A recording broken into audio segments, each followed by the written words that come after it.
The smiles are back on the faces of children in Ivory Coast, a country blighted by conflict and civil war.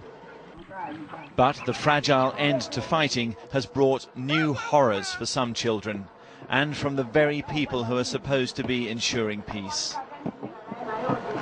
In a deed of unfathomable depravity, 13-year-old Elizabeth, not her real name, told me she was raped by 10 Pakistani UN peacekeepers.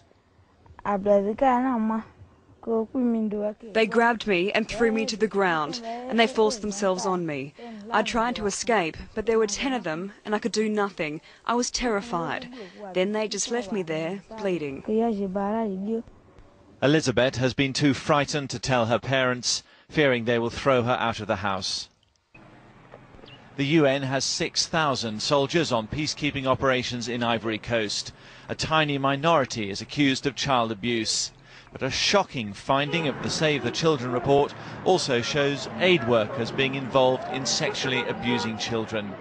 But there appears to be a lack of willingness to follow up allegations. A boy cowering in the undergrowth witnessed the rape of Elizabeth.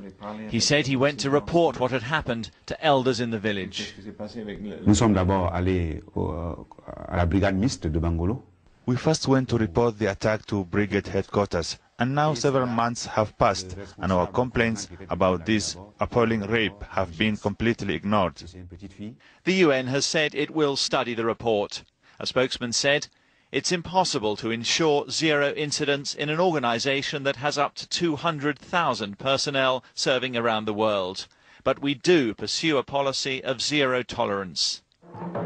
The fact that shocking crimes continue to be committed against vulnerable children by United Nations peacekeepers and others with a duty of care makes the commitment to root out child sexual abuse little more than an empty promise.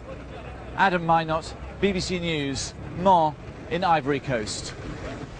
Well, we can speak now live to Heather Kerr, the Director of Ivory Coast for Save the Children, who joins me now on the line now. Heather Kerr, thanks very much for joining us. I mean, these are shocking reports, things happening to the most vulnerable of children. How did you feel when you saw the results of this report?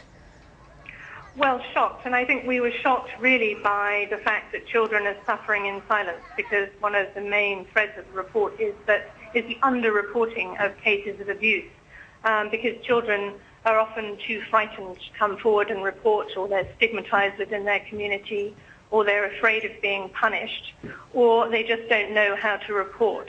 So I was shocked by that. So do we take from that that actually this could be even more widespread than we think?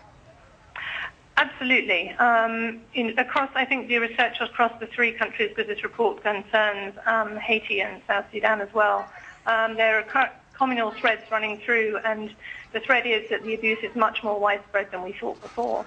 And we also heard there that there was a lack of willingness to follow up allegations when they are reported. Why is that?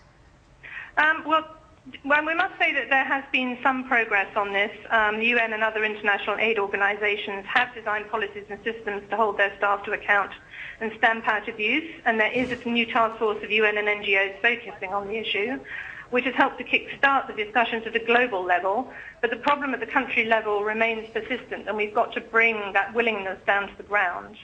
OK. Heather Kerr, Director of Ivory Coast Save the Children, thanks very much indeed. 19 minutes past 4 o'clock. The headlines: lorry drivers have been mounted